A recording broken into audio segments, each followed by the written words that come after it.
자, 반갑습니다.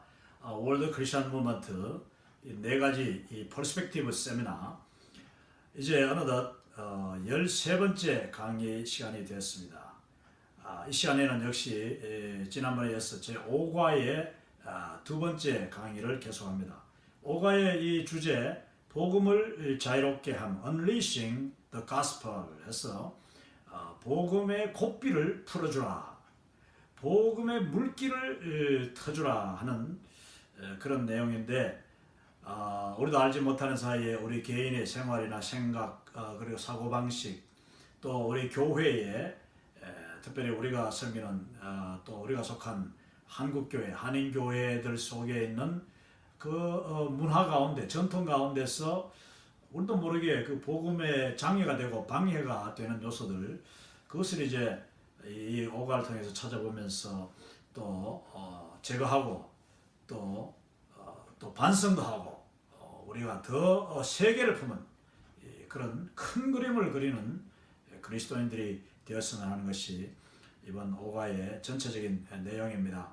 자, 그러면은 지난 그 시간에 이어서 여기 보면은 모든 민족들을 위한 교회 탄생, 이것을 이제 다 하다가 마쳤는데 중단했는데요. 저희 집에 손님이 오는 바람에 지난 시간에 좀 일찍 마쳤습니다. 그런데 이제 지난 시간에 그 마지막 부분을 다시 한번 정리하면은 이 켄 멀홀란드 박사, 이 켄 멀홀란드 박사가 선교대학원에 오랫동안 강의하신 이 어르신이고, 또 저의 그 박사학위 논문 지도 교수님이라고 제가 소개를 드렸는데 지금은 하나님 나라에 가셨습니다. 이 어르신께서 참 항상 강조하는 것이 뭐냐면은 지극히 작은 교회라도 하나님의 교회, 지역 교회가 선교하는 것이다. 지역 교회가 살아야 하나님 나라가 계속해서 성장하고 또 뻗어나갈 수 있다. 또 선교가 지역 교회에서부터 비롯되어야 된다. 그러므로 담임 목사님들이 이 선교를 배우고, 또 담임 목사님들이 선교 현장에도 가고, 또 따라서 이제 그 교회의 지도자들, 리더들과 젊은 청년들까지 단기 선교, 장기 선교, 더 나아가서는 교회마다 선교사가 헌신하고, 그 교회가 정말 부흥하는 교회라면은 선교사로 헌신하는 사람이 있어야 그 교회는 정말 살아있는 교회다. 이렇게 말씀하시면서 이 닥터 멀홀란드 박사는 모든 민족을 위한 모든 지역, 산 골짜골짜마다, 동마다, 동네마다, 섬마다, 작은 섬이라고 할지라도 하나님의 교회가 세워져야지 그 교회로 인하여서 하나님의 나라는, 복음은 정말 물밀듯이, 그리고 여원의 불길처럼 뻗어나갈 수 있다. 그러면 그 교회가 어떤 교회가 되어야 되느냐? 바로 여기에 나오는 대로 성령 충만한 교회, 공동체로서의 교회. 사도행전 2장 42절에서 47절에 이제 오순절 성령께서 강림하시고 난 뒤에 그 교회, 그 사도들, 이 초대교회 성도들이 얼마나 놀랍게 변하고 헌신하고 그냥 유무상통하며 내 것을 주장하지 않고 자기가 가진 것을 다 나눠주고 하는 이 섬기는 정말 놀라운 그 교회가 이제 우리에게 기록되어 있는데, 그 교회들의 특징이 첫째, 사도적인 교회, 이 아포스톨릭 처치라 해서 사도적으로 가르치고, 또 사도들처럼 순종하고, 사도들처럼 복음 들고 담대히 나고, 사도라는 말 자체가 보내심을 받았다는 뜻이에요. 앞으로 가라고 보내심을 받은 자들이다 하는 뜻입니다.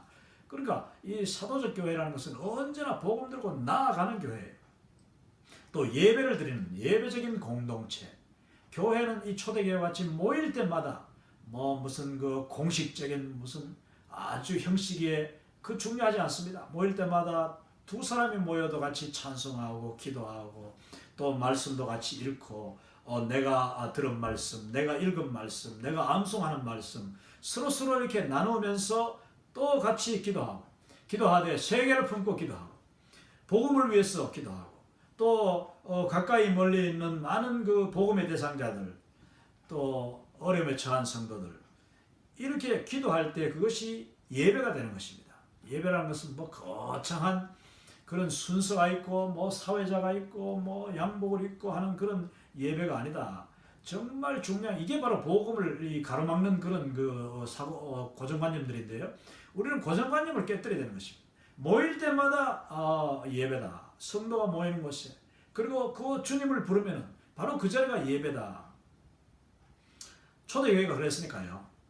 그리고 그 예배에는 또 반드시 이 성도들이 교제가 있었다. 코이노니아, 나누는 교회. 그래서 예배 올 때도 항상 자기 집에 또 맛있는 거 있으면 가져오고, 또 귀한 거 있으면 가져오고, 또 새로운 것이 내게 이미 옷이 한 벌 있는데 또 한 벌 있으면 가져와서 교회에서 혹시 필요한 사람이 없는가 나누고, 또 돈도 나누고, 필요한 사람에게 정말 물질도 나누는, 이런 자연스러우면서 서로 주고받음이 있는 그런 교회가 바로 초대교회였다. 어제도 사실 저희 집에 제가 이 첫 번째 오과를 강의를 일찍 마친 이유가 귀한 손님 오셨는데, 칼리지 스테이션이라고 이 텍사스에서 유명한 그 텍사스 A&M 대학이라는 이 큰 대학이 있는데요. 뭐 대학생이 거의 6만 명이 되는 그 도시 전체가 그냥 대학입니다.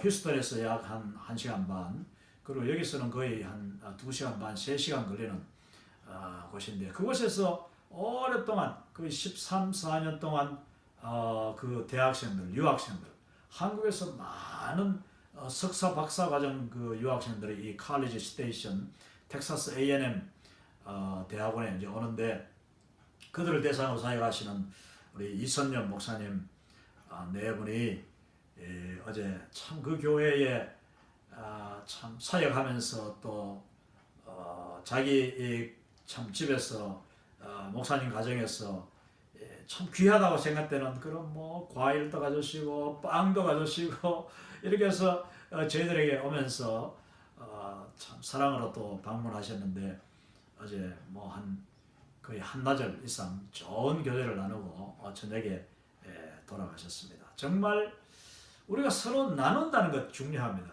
그래서 우리 집에 있는 것도 또 가실 때 또 드리고, 우리 성도 간에 무슨 꼭 귀하고 뭐 큰 돈 드는 것을 나누는 것이 아니라 서로 방문하고 방문하여 함께 기도하고 또 함께 위로하고 그러면서 귀한 것도 서로 나누고, 이게 우리 초대교회의 모습이다. 한국교회의 장점이 바로 이것이죠. 그래, 많은 참 교회의 목사님들, 또 우리 성도들, 뭐 청년 대학부만 해도 서로가 그렇게 음식도 나누고 또 어려운 학생들이 있으면 서로 돕기도 하고 하는 것을 우리 교회가, 한국 교회들이 지금까지 잘 해오고 있습니다. 초대교회의 모습을 더 유지해야 되겠습니다. 또 이 선교적인 교회라고 하면은 지속적으로 복음 전도에 힘쓰되, 그 복음이 자기 지역에만 아니라 예수님이 하신 말씀 그 큰 그림 있죠. 큰 그림. 지난 시간에 했던 그 빅픽처 비전을 가지고 항상 힘이 닿는 대로 그리고 그 교회에서 일꾼이 일어날 때마다 멀리 보내는 거예요. 그래서 타문화권으로 이 크로스 컬처럴한 그런 지역으로 보내고, 다른 나라로 보내고, 이방인들에게 복음을 계속 지속적으로 보내는.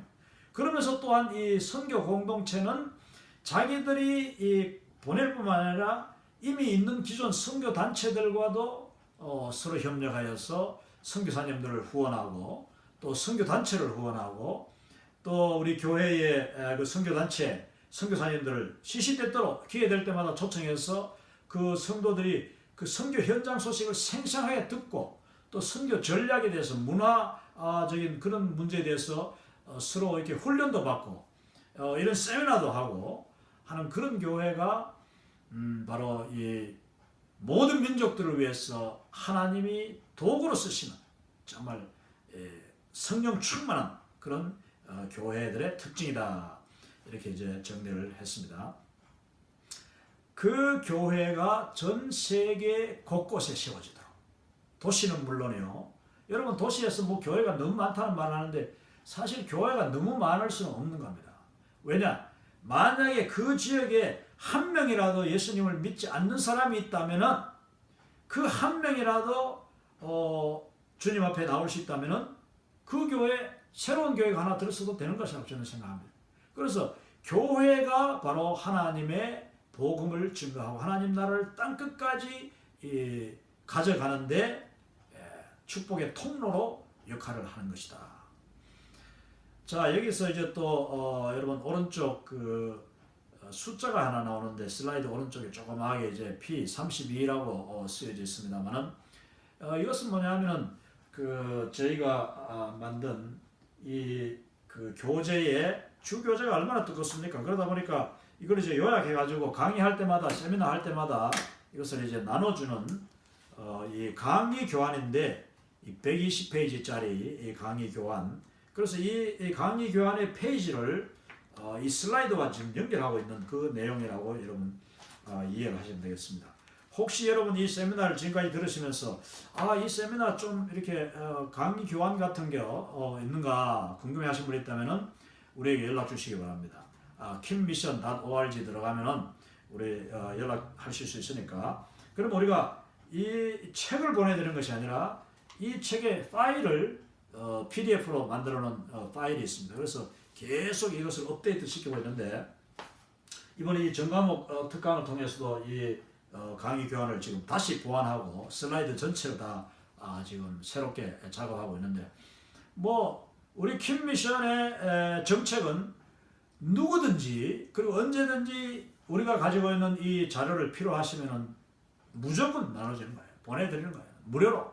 그래서 복음이 조금이라도 더 빨리 확산될 수 있다면 그리고 그 복음 확산에 훈련받기를 원하고 갖춰지기를 원하고 또 더 공부하기를 원하는 분들이 이 세미나를 이 월드 크리스천 부분 세미나를 듣기를 원하는 분이 있고 그것을 공부하기를 원하는 분이 있다면 우리는 언제든지 이 자료를 다 그냥 이메일로 보내드립니다. 그러니까 여러분께서 연락하시면은 함께 교재를 나누도록 하겠습니다. 지금 그 위에 나오는 페이지는 바로 이 슬라이드와 강의 교환을 매치시키는 내용이다. 그래서 뭐 거의 이 1000페이지 넘는 이 주교재를 지금 120페이지 강의 요약으로 전과목을 그리고 기타 여러 선교 자료들을 다 실어놓은 그런 자료들입니다. 자, 그리고 이제 오늘 지금 이 5과의 두 번째 들어가면서 복음이 어떻게 최초 특히 성령님의 그 오순절 강림 이후 어떤 식으로 확산되었는가 복음을 자유롭게 하는 지금 그런 지금 과목이니까 어떻게 하면 복음이 더 자유롭게 더 빨리 더 멀리 확산되는가 하는 것을 공부하기 위해서는 이 초대교회의 사도들의 그 놀라운 열심 그리고 그 헌신과 그리고 희생 그 열정을 우리가 공부할 필요가 있는데 자 먼저 어제도 제가 앞에 지난 시간에도 이야기했습니다만 누가복음 24장과 사도행전 1장은 바로 연결된다고 했습니다. 누가복음은 누가가 쓴 첫 번째 그 책이라고 하면은 사도행전은 두 번째 책이죠. 2편이에요. 연속 속편이죠. 그래서 이제 누가 24장과 사도행전 1장은 연결이 되는데 누가복음 24장에서 어제 예수님이 그 엠마오로 가는 두 제자를 만나시고 다시 그들이 예루살렘으로 돌아왔을 때에 예루살렘 다락방에 모인 많은 그 제자들을 예수님이 다시 나타나셔서 그들에게 빅픽처 비전이라는 큰 그림 그 비전 세계 복음화에 대한 그 환상을 보여주셨는데 그 이후에 사도행전 1장에 가면은 그 24장 누가복음 24장과 사도행전 1장이 서로 겹치는 부분이 나오면서 바로 연결된다는 것을 우리가 발견할 수 있죠. 거기서도 예수님께서 이제 예루살렘을 떠나지 말고 하나님이 약속하신 바 성령을 받을 때까지 이 성에 머물러라. 이 성에 머물러라. 그래서 그들이 사실 그 예루살렘 성에 머무른다는 것이 여러분 우리는 굉장히 쉽게 생각할 수 있는데 거기 누가복음 24장이나 사도행전 1장이나 뭐 성경 전체를 보면은 그 오순절 성령 강림 때 그 다락방에 있었던 사람들 대부분이, 그리고 예수님의 제자들 대부분이 어디 사람들입니까? 예루살렘 사람들이 아니에요. 그 사람들은 대부분이 갈릴리 사람들이라고 했어요. 사도행전 1장에 예수님이 이제 승천하실 때도 천사가 예수님의 그 한편에 있는 천사가 같이 승천하면서 갈릴리 사람들아, 왜 너희들이 하늘을 쳐다만 보고 있느냐? 지금 이 구름 타고 올라가신 예수님은 너희들이 본 이 모습 그대로 다시 오시리라 하실 때에, 그때 천사가 불렀던 그 사람들, 예루살렘 사람들아 이렇게 부르지 않고 갈릴리 사람들아, 정말 놀라운 일이죠. 여러분, 예수님의 그 제자들과 또 마가의 다락방에서 성령 충만 받고 예수님의 그 부활과 예수님의 승천을 경험했던 대부분의 사람들, 그 주된 사람들은 바로 갈릴리 사람들이었습니다. 이 말이 뭐냐면은, 너희들이 예루살렘을 떠나지 말라 한 말씀은 갈릴리로 돌아가지 말라는 뜻이에요. 너희들이 고향으로 돌아가지 말고 이 예루살렘에 머물면서 성령이 바로 여기에 임할 테니까, 하나님이 약속하신 바 성령, 그 예루살렘에 영적인 의미가 있는 것이죠. 그래서 이 제자들과 예수님을 따르던 그 성도들이 다 고향으로 가지 않고, 물론 제가 앞의 시간에서 그 40일 그 기간 동안 예수님이 한 10번 정도 나타나셨는데, 그때 중간중간에 예수님이 나타나고 말씀하시고 가르쳤음에도 불구하고 그들이 또다시 견디지 못하고 기다리지 못하고 갈릴리 그냥 바다로 가서 또 낚시하라고 하고, 그러다가 다시 또 예수님이 나타나서 요한복음 21장 같은 경우 베드로의 그 회심, 베드로의 3번 그 예수님의 질문과 3번 대답, 그리고 예수님의 3번 반복적인 부탁, 내 양을 먹이라, 내 양을 치라, 그리고 내 양을 돌보라, 하나님의 교회를 돌보라는 그 예수님의 간곡한 부탁을 통하여서 베드로와 그 모든 제자들이 완전히 새롭게, 뭐 베드로만 거기서 울고 뭐 완전히 정말 재헌신한 것이 아니었어요. 그들 모두에게 하는 말씀을, 내가 나를 사랑하느냐, 네가 나를 사랑하느냐 베드로에게 물으실 때 모든 제자들도 다 같이 거기에서 찔림을 받고 주님 앞에, 그렇습니다, 제가 주님을 사랑합니다. 이제 그들이 다시 예루살렘으로 돌아온 거예요. 왜? 예루살렘이라는 곳은 성령님을 주시겠다고 하나님이 약속하신 처소이기 때문에, 그래서 예루살렘 들어와서 이제 다락방에 모여 또다시 헌신하고 기도를 계속할 때에, 여러분 40일 요즘도 40일 기도한다는 것이 참 쉬운 일이 아닙니다. 40일 새벽기도, 40일 금식기도는 물론 그 함부로 해서도 안 되고 너무나도 정말 어려운 일이죠. 왜냐? 그 40일이라는 기도할 때 대부분 사람들이 어떤 목적을, 기도의 그 목표를 정해놓고 기도 제목을 정해놓고 기도하잖아요. 그럼 40일 동안 이루어지지 않아. 대부분 다 뭐 이루어지는 게 잘 안 이루어지니까 그 40일을 계속 하면서 오늘은 이루어지는가, 내일은 응답되는가, 이러다가 그냥 낙심하고 중간에 포기하고 또 쉬다가 다시 가고 이런 분들 많듯이, 이 40일 그 예루살렘에서 약속하신 바 성령님이 임하기까지의 그 40일 동안 제자들이요 예루살렘에서 기다린다는 것은 정말 쉬운 일이 아닙니다. 왜 그런지 아십니까? 여러분, 예루살렘이 바로 어떤 것입니까? 예수님이 잡혀 죽으신 것이에요. 그 예수님의 원수들, 예수 그리스도를 못 박았던 그 당시에 바리새인, 사두개인, 뭐 제사장, 온갖 그 유대인들이, 그러니까 예수님의 적대적인 유대인들이 거기 득실득실하지 않습니까? 그리고 예수님이 이미 잡혀 죽으셨고 또 제자들을 계속 지금 지켜보고 있는데, 그 제자들이 그 살벌한 예루살렘을 떠나지 말고 계속 성령님을 기다리라, 언제 오실지 모르는 성령님을 기다리라, 그거 쉬운 일이 아니었어요. 그러나 그들은 우여곡절이 있었고 때로는 참 기다리지 못하고 고향도 왔다 갔다 하고 했지만, 결국은 예루살렘에서 기다릴 때에 그 오순절날이 이미 이름에 성령님이 불과 같이 바람같이 그들에게 그 마가의 다락방 이 성령님께서 충만하게 임하심으로 사도행전 2장 그리고 3장에 보면은 오순절 성령 강림이 일어나고 성령을 받자마자 제자들의 그동안의 고민과 갈등과 또 왔다 갔다 하던 그런 그 흔들리던 마음들이요 완전히 바뀌는 것을 우리가 볼 수 있습니다.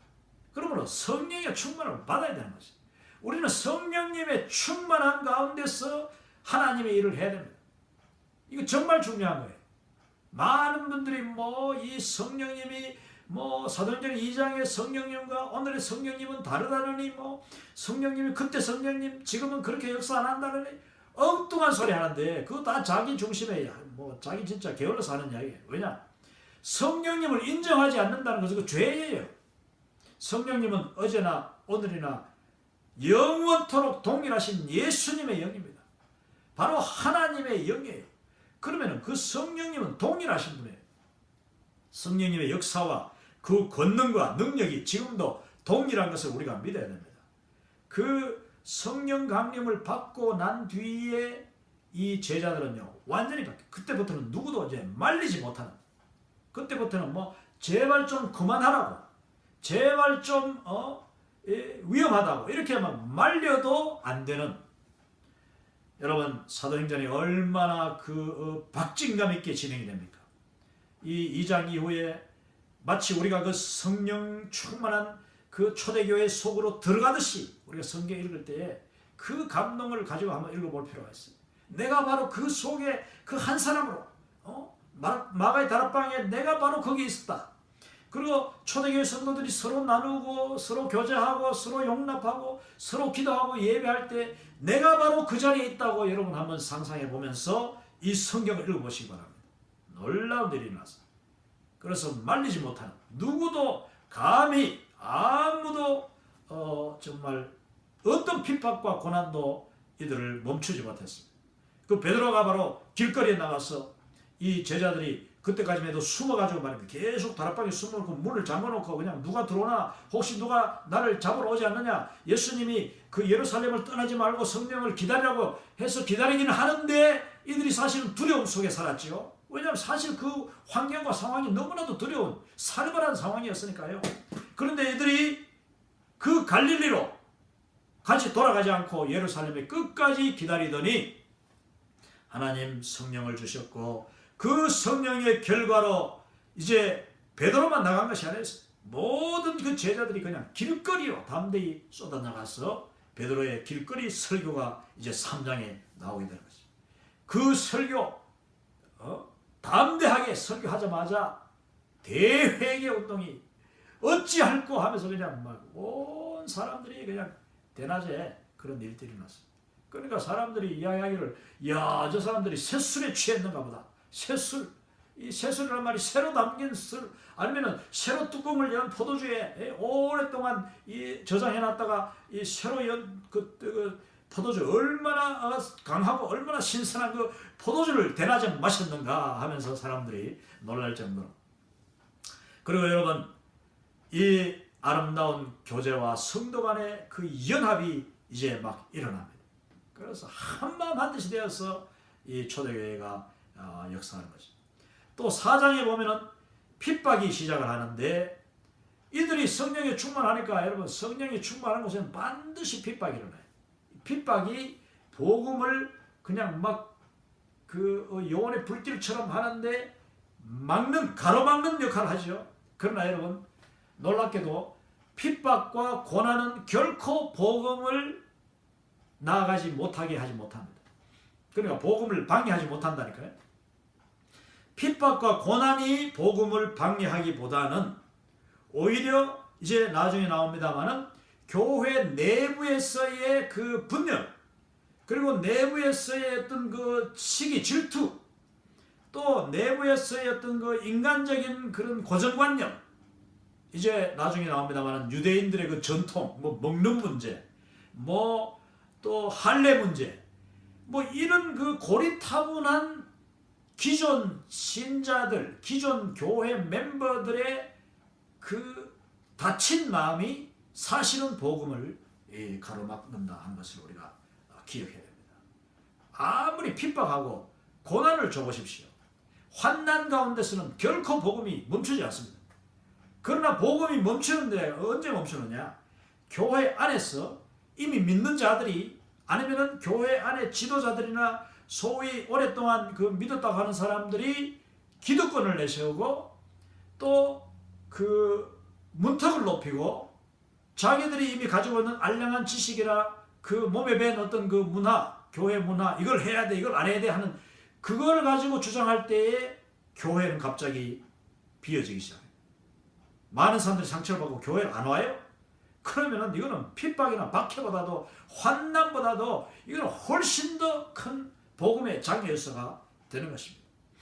여러분, 오늘 이 오가의 복음을 자유롭게 함의 그 주된 포인트가 뭐냐면은요, 교회 바깥에서 오는 환난, 핍박, 뭐 고난 때문에 복음이 못 나간다. 그거는 우리가 어떻게 할 수도 없어요. 또 그게 있다고 해서 복음이 안 나가지도 않아. 지금까지 어떤 나라, 어떤 민족, 어떤 환경에도 그 핍박이 심했던 공산주의 국가들, 지금 뭐 저 무슬림 국가에서도 여러분 예수님을 믿는 사람들 막 잡아 죽이잖아요. 그렇다고 그 복음이 그냥 꼼짝 못하고 가만히 있는 줄 아십니까? 우리가 알지 못하는 사이에 수많은 정말 무슬림들이 지금 예수님께 돌아오고 있어요. 왜냐? 성령님이 강력하게 역사하시기 때문에. 핍박 가운데 더 강력하세요.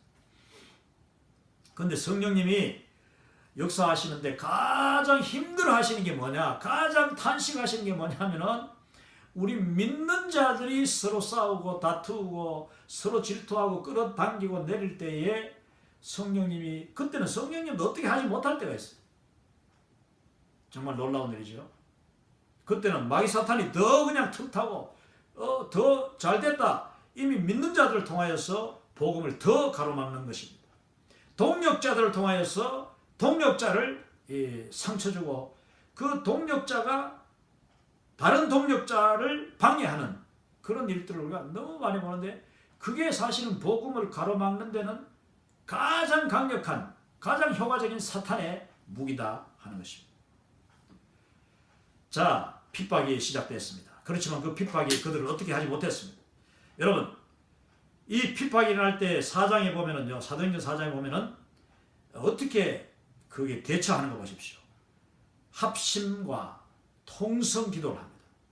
사도들이 그냥 성도들, 그 당시 초대교회들이 다 모여가지고 성령이 충만하고 핍박이 막 오니까 그분들은요, 한마음한 뜻으로 성령님이 하나 되게 하신 것이죠. 그냥 합심기도, 그러니까 기도회가 일어난 거예요. 합심기도, 그리고 통성기도. 여러분, 오늘날 한국 교회만 통성기도 하는 줄 아시죠? 이제 사실 뭐 미국 교회도 또 선교단체나 이런 데 가보면은, 제가 있던 뭐 국제오염 선교회도 그 선교선 배 위에서 기도회 목요일마다 저녁마다 기도하는데, 그때 그냥 이 코리안 스타일로 기도하자 하면은 그 우리 한국 사람들 하듯이 통성 기도를 하는 거예요. 그래서 주여 뭐 그냥 자기 이름을 그냥 자기 참 방식대로 주님을 부르는 거예요. 그러면서 이제 기도하는데, 그게 어디서 온 거냐? 이 사도행전 4장에 최초의 교회가 최초의 핍박에 직면할 때에 그들이 했던 그것을 돌파하는 방식이 뭐였느냐? 합심기도, 통성기도였어요. 그것을 이제 유니선 프레이어라고 해서 유니선이라는 말은 그 이제 같은 한 목소리로 이렇게 부르짖는 것을 유니선이라고 합니다. 한 목소리로 하는 기도. 그것도 소리 내어서 하는 기도, 통성기도죠. 자, 5장 6장, 사도행전 5장 6장에 보면은 사도들이 능력을 받고 투옥이 됩니다. 그냥 여기는 보면은 그 문맥상 사도들 전체가 다 몽땅 잡혔어요. 이들이 핍박하다 안 되니까 계속 복음을 전하니까 뭐 거침이 없으니까 이 바리새인들, 사두개인들, 제사장들이 그 병사들을 보내가지고 이 사도들을 몽땅 한꺼번에 잡아들입니다. 집단적으로 이제 체포가 돼가 투옥되는 거죠. 근데 그 아주 짧게 나옵니다만 여기서 이미 그들이 갇혔으나 어느 순간에 천사들이 나타나서 그들이 갇힌 문을, 그냥 철문을 다 열어버려요. 그래서 제자들이 한꺼번에 다 나와버립니다. 그래서 그들을 투옥했던 그 제사장 사두개인 바리새인들이 깜짝 놀라 와보니까 아이고 저들이 벌써 성전에 나가서 전도하고 있습니다. 그런 일들이 이제 6장에서 5장 6장에서 일어나죠. 그 핍박 그리고 그 투옥됐으나 천사가 성령이 그들을 다시 또 풀어주는 놀라운 역사 가운데 제자들은 더 그냥 용기가 그냥 더 솟아나는 거죠. 성령님이 막 기적적으로 자기들 풀어주니까 여러분 하나님이 때가 되지 않으면 결코 순교하게 허락하지 않으신 거예요. 이 처음에는요 이 제자들이 다 투옥됐는데 다 감옥에 갇혔는데 다 풀어주셨어요. 아직까지 때가 되지 않았기 때문에. 그 뒤에 물론 베드로가 다시 또 12장에서 투옥됐다가 천사가 와서 그냥 툭툭 쳐가지고 잠든 베드로를 그냥 깨워가지고 철문을 철컥철컥 열면서 다 밖에 길거리까지 천사가 인도하는 그런 놀라운 역사가 나타납니다만은 그러다가 또 야고보 사도는 사실은 뭐 또 죽잖아요. 순교당하잖아요. 그러니까 하나님이 야고보 사도를 구원하지 못해가지고 순교당하도록 둔 것이 아닙니다. 하나님께서 그 하나님의 종 12사도 가운데 이 야고보 사도가 순교당하도록 하나님이 허락하신 거예요.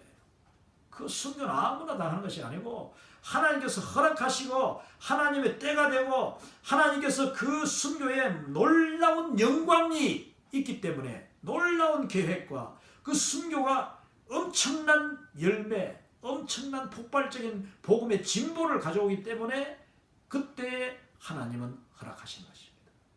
그 땅에 순교의 피가 필요하기 때문에 하나님 허락하신 거예요.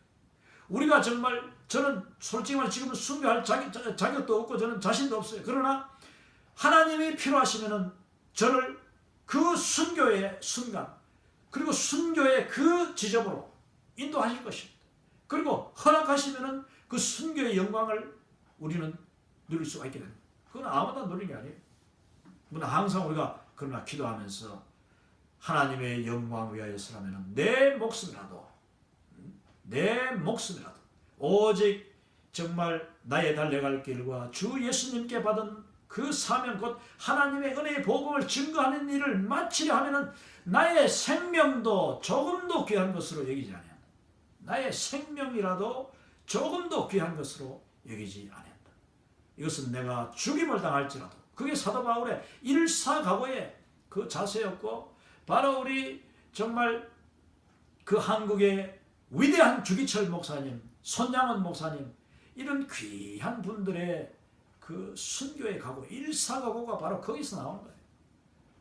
우리는 일사각오로 살아가되 그 순교를 허락하시는 분, 야고보가 순교하도록 허락하신 분은 하나님이시다. 얼마든지 구해낼 수 있었지만 하나님은 거기서 허용하신 거예요. 그리고 이제 사도행전 그 7장에서 8장에서 보면은 막 그냥 하나님의 충만한 은혜를 받은 스데반 집사님. 스데반은 7집사 중에 한 분이죠. 7집사 중에 한 분인데 이 스데반이 정말 놀라운 성령의 충만함을 입은 설교를 합니다. 성경에서 나오는 설교 가운데 가장 파워풀한 거예요.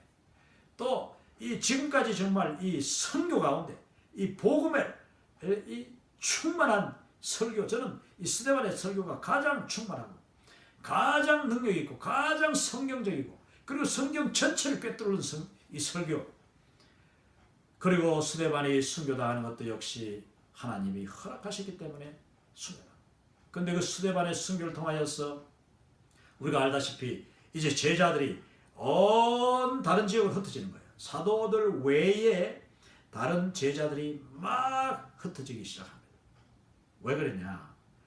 사실은 예수님이 너희들이 성령께서 임할 때까지 하나님이 약속하신 바 성령을 받을 때까지 예루살렘을 떠나지 말고 이 성을 떠나지 말고 기도하며 기다려 했잖아요. 그러면 성령을 받고 나면은 그 다음에는 그 성령을 받은 바 능력과 권능과 그 열정을 가지고 떠나서 이제 흩어져야 되는데, 왜냐? 예수님이 너희는 예루살렘과 온 유대와 사마리아와 땅 끝까지 이르러서 내 복음의 증인이 되리라. 너희는 이 모든 일의 증인이라. 그리고 온 세계 모든 민족 판타타 에뜨네 모든 민족이 다 동서남북으로부터 주께로 돌아오라고 하셨으면은 이 제자들이 성령 받고 난 뒤에는 나가야 되는데 여전히 이 사람들이 그냥 예루살렘 중심으로 계속 이 복음 전하고 있으니까 성령님께서 그 고난 그리고 핍박 또 이 사도들의 사도 야고보와 스데반 집사님의 순교를 통하여서 이분들이 이제 완전히 그야말로 11장이면 흩어져 가지고 복음 전하고 또 그 어간에 우리가 아주 중요한 인물들이 나오죠. 빌립 집사님. 빌립도 이제 일곱 집사 중에 한 사람인데 이 빌립 집사도 그 유대 땅에서 사마리아로 또 가사 해안길 가사라는 것은 이제 오늘날 그 성지순례 가면은 또 뭐 뉴스에 자주 나오죠. 가자 스트립이라고 해서 이제 바로 그 지중해 해안에 있는 예루살렘의 한 부분인데 길게 해안을 따라 길게 쭉 돼 있다고 해서 그걸 스트립이라고 해요.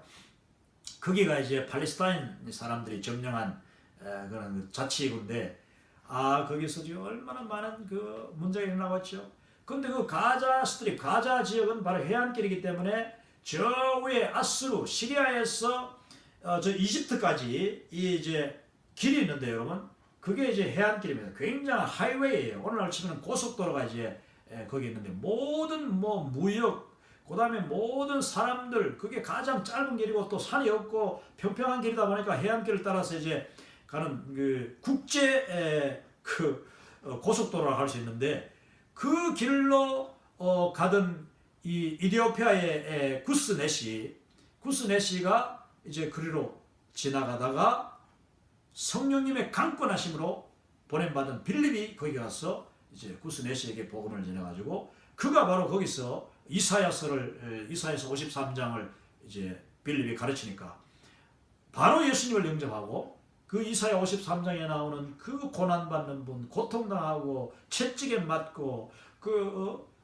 죽임을 당함으로 우리가 나음을 입고 우리가 평강을 누린다는 그 이제 이사야 53장을 설명했는데 그 말씀 듣고 그 구스네시가 바로 그 자리에서 예수님 앞에 이제 세례를 받는 침례를 받는 그 장면이 나오죠. 자, 여기 보면은 여러분 성령님이 충만하게 임할 때 사도라고 해서 뭐 따로 뭐 집사라고 해서 뭐 이게 등급이 있는 게 아니에요. 왜냐면 오늘날 교회가 뭐 직분이 그 등급이 아니에요, 여러분. 직분은 어디까지나 그 은사에 따라서 감당하는 것이고 하나의 질서지 그것이 무슨 뭐 단계 뭐 계급이 아닙니다. 여러분 집사도 성령님이 충만하면은 하나님 앞에 얼마든지 복음 들고 나갈 수 있는 거예요. 당신은 집사인데 여기까지만 해. 당신은 뭐 장로니까 여기까지만 해. 이렇게 하면 안 되는 거예요. 그러면은 그게 바로 교회에서 복음을 자유롭게 하지 못하는 그런 가로막는 일이 된다. 물론 또 그 집사 또 직책에 따라서 겸손하게 서로 목사님은 집사님을 그 은사가 있으면 더 존중하면서 그 은사를 활용하도록 길을 열어주고 물꼬를 터주고 또 그 쓰임받는 집사님, 권사님은 또 겸손함으로 자기의 위치와 자기의 그 영역을 알아서 그러니까 존중하면서 교회 질서를 따르면서 사역을 감당하는 그러면은 아무 문제가 없는 거죠. 근데 주로 복음의 물꼬는 인간적인 그런 요소들, 인간적인 어떤 뭐 경쟁심이라 할까요? 또 시기 질투, 선입감. 뭐 저 사람은 배운 것도 없는데 저 무슨 뭐 앞에 나서서 큰일 날 소리. 그게 바로 복음을 가로막는 거예요. 여러분, 우리는 성령님을 향하여서 또 우리 가운데 역사하시는 하나님의 그 놀라운 그 능력과 권능과 또 하나님 안에서 모든 것이 가능하다는 이 믿음을 가지고 우리가 활짝 열린 마음으로 복음에 임하고 또 특히 다른 사람들의 은사를 존중하는 그런 저와 여러분이 되어야 되겠습니다. 여기 보면은 뭐 빌립 집사님, 스데반 집사님 이분들이 집사 뭐 사도라고 집사라고 어디 뭐 오히려 훨씬 더 능력 있는 설교. 그래서 저는 평신도들도 때로는 설교할 수 있는 그런 기회를 줘야 된다 생각합니다. 그래서 평신도 중에서도 아주 티칭의 은사가 있는 분이 있어요. 말씀의 은사가 있는 분이 있어요. 그런 분들은 우리 이 세미나도 우리 집사님들, 뭐 장로님들, 권사님, 우린 여자 강사도 세워요. 그래서 얼마나 지금까지 많은 분들이 이 세미나를 통하여서 그 은사가 발견되고 또 그 열심히 마음껏 다른 사람들에게 전달되고 도전하는 그런 일들이 있었는지 모릅니다. 성령의 충만함이 임하니까 정말 그 유대와 예루살렘과 유대와 사마리아와 그 지역 일대가 완전히 그냥 벌집 쑤셔넣은 같이 그러면서 복음이 그냥 쫙 퍼져 들어가죠. 그게 눈에 보일 정도예요. 그러다가 11장에 이제 그 흩어지는 제자들이 여기 보니까 11장에 베니게는 역시 그 지중해 쪽이죠. 우리 쪽 레바논 쪽. 또 구브로는 또 지중해에서 섬입니다. 이 사이프러스죠. 사이프러스. 그 구브로 섬. 그 섬까지 벌써 진출하죠. 또 안디옥까지. 이들이 스데반이 순교당하고 핍박이 임함으로 말미암아 이분들이 처음에는 그냥 목숨을 구하기 위해서 흩어졌는데 그것이 하나님의 복음의 진보가 됐다. 그 안디옥까지 가서 복음을 전하고 이제 최초의 이방 안디옥 국제교회라고 제가 했습니다. 안디옥 국제교회가 개척이 되는데 이 안디옥 국제교회는 놀랍게도 사도에 의해서 개척된 게 아닙니다. 뭐 어떤 집사에 의해서 직분 있는 그런 예루살렘 교회의 어떤 그 직분 있는 사람이 가서 개척한 것이 아니에요. 자세히 읽어보면은 이 안디옥 교회는 국제교회입니다. 국제교회. 왜냐? 그 안디옥 지역에 있던 그 유대인들을 중심으로 그리고 또 이방인들이 막 예수님 믿고 그냥 헬라인들 뭐 수리아인들 그냥 이 아람인들 다 예수님 앞에 나왔기 때문에 안디옥 교회는 국제교회예요. 그런데 이 안디옥 국제교회가 바로 평신도들의 자발적인 모임에 의해서 그거는 누구냐? 어떻게 봤느냐? 예루살렘의 그 초대교회의 그 원형적인 모습을 거기에 동참했던 분들이니까 그 뭐 교회가 다른 게 아니에요. 그냥 모이면 기도하고 같이 교제하고 간증하고 말씀 읽고 그걸 그대로 따라한 거예요. 예루살렘 교회가 안디옥 교회에 그대로 옮겨놓은 것이죠. 그러다 보니까 그 모임이 점점 커지니까 그것을 교회라고 하는 것입니다. 교회. 말씀이 있고 기도가 있고 예배가 있고 또 성도의 교제가 있는 것. 이게 바로 교회죠. 그래서 안디옥 교회가 세워지니까 그것을 예루살렘 교회가 듣고 이제 바나바를 파견하죠. 바나바를 파견해서 그 교회가 어떻게 돼가는지 그리고 또 도와주는 일은 없는지 과연 바나바가 가서 거기서 이제 그 교회를 체계적으로 아주 그냥 부흥시키는 것이죠.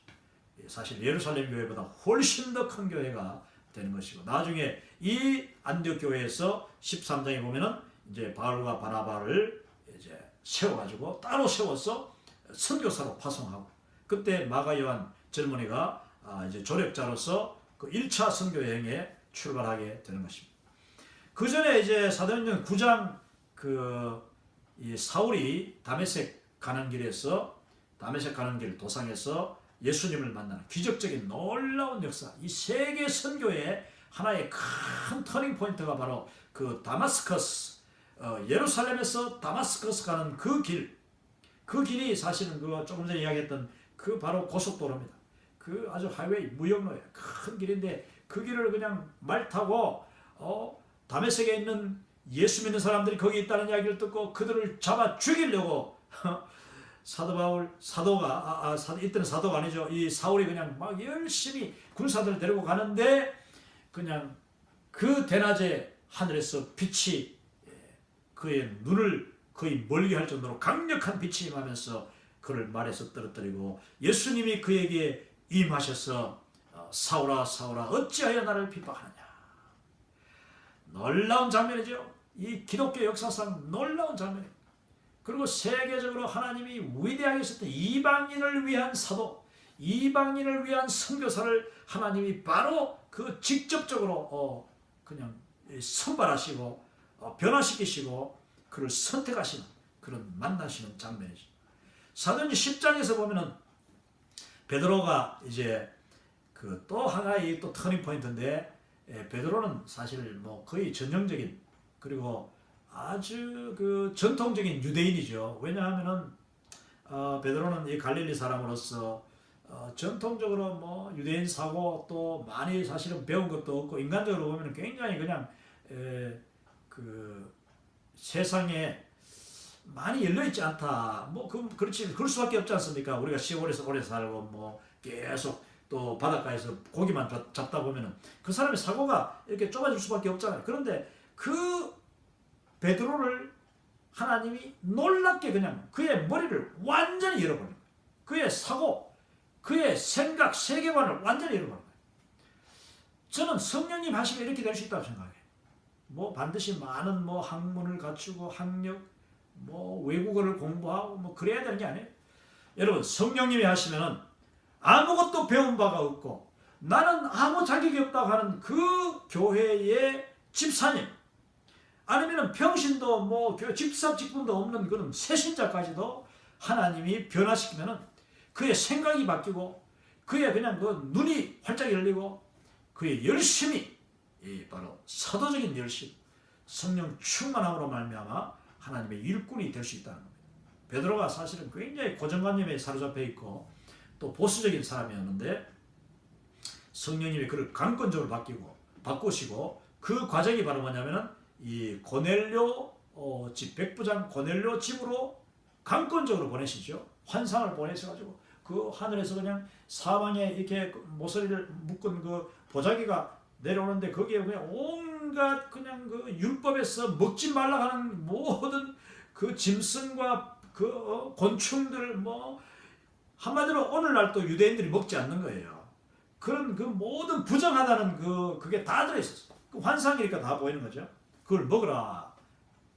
하나님께서 거기서 그 베드로를 완전히 바꾸십니다. 그 환상이 보고 났을 때에 이제 바로 고넬료가 보낸 그 사람들이 베드로가 머물던 그 시몬의 집, 그 욥바라고 바닷가.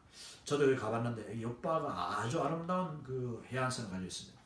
그 욥바 바닷가에 잠시 머물고 있는 베드로를 참 이 고넬료 집에서 보낸 신문들이 찾아왔지요.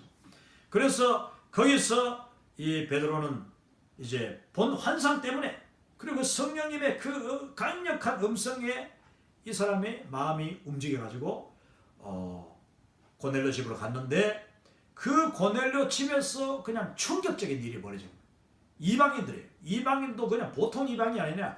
이스라엘과 원수된 이스라엘을 식민지 점령하고 있는 그 로마의 바로 지금 백부장이에요. 그 지역을 완전 관할하고 있는 사령관이죠.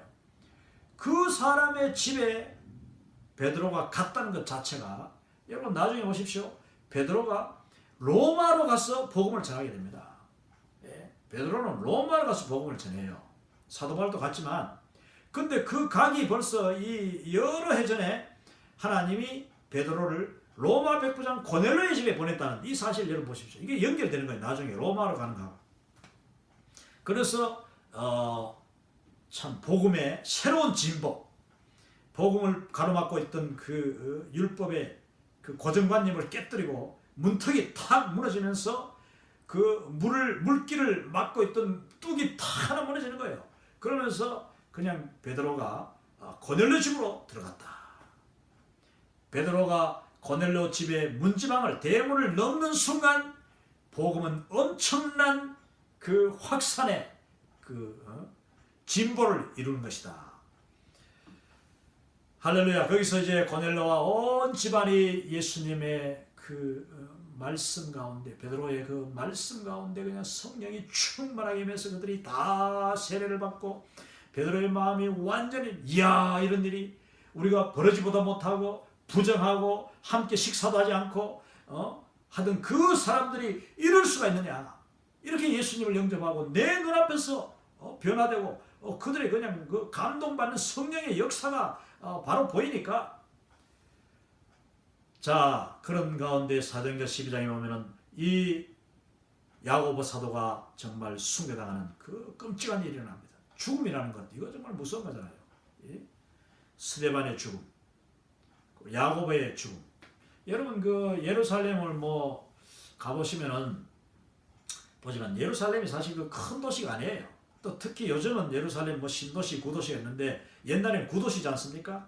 그러면 그 예루살렘이 조그마한 그 하나의 지역인데 산 위에 있는 동네인데 이 예루살렘에서 누군가 죽었다. 예수님이 죽었다. 또 스데반이 죽었다. 야고보가 수배당했다. 이 사건들은 엄청난 파장을 일으켰다고 볼 수 있는 거예요. 그리고 또 베드로가 또 그 당시에 지도자 중에 그 수제자요, 그 예루살렘 교회의 완전 지도자 않습니까? 이 베드로가 잡혀갔어요. 이것은 그 주변 거기에 있던 그리스도인들에게 미치는 엄청난 심리적인 그 공포와 압박감이 있었다, 이렇게 볼 수가 있는 것이죠.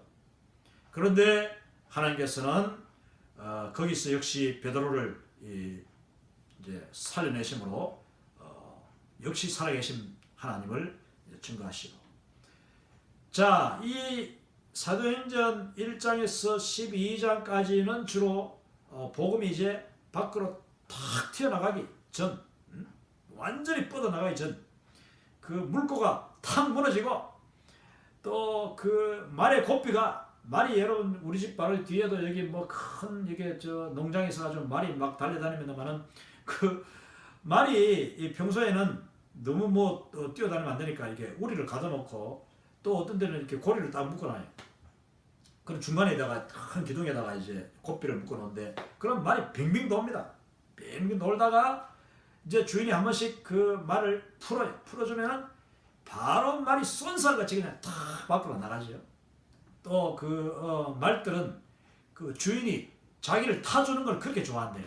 그 뭔가 묵직한 이런 등에 주인이 타고 막 자기를 이렇게 저리 가자 하면은 그 말들이 그렇게 본능이 질주 본능이라고 하죠. 질주 본능. 여러분, 하나님의 복음도 질주 본능, 하나님의 복음은 확산 본능, 하나님의 복음은 땅끝까지 가려고 하는 그 원심력이 있습니다. 이걸 우리가 알아야 돼요. 그것을 우리가 자꾸 가로막으면 그거는 정말 하나님이 가장 싫어하시는 일, 성령님이 가장 안타까워하는 일이 복음을 가로막는 일이다. 복음이 갈 수는 있다면 내가 어떤 희생을 당하더라도, 내가 아무리 무실당하고 모욕을 당하고 순교를 당하더라도 나 하나가 희생당하고 내 하나가 양보하고, 그렇다면 복음이 갈 수 있도록 하는 그 일에 우리가 앞장서야 할 것입니다. 지난 시간에 이야기한 대로 스크랜턴 박사가 정말 감리교 교단으로부터 제명을 당하고, 아니 자기 스스로가 그 선교 직분을, 선교사, 목사, 그 감리교에서 파송받은 그 모든 직분을 다 내어놓고 감리교의 그 혜택을 다 그냥 포기하고 혈혈단신으로 자비랑 선교사로 금강을 전전하면서 복음을 전했지만, 그분이 왜 그랬겠습니까?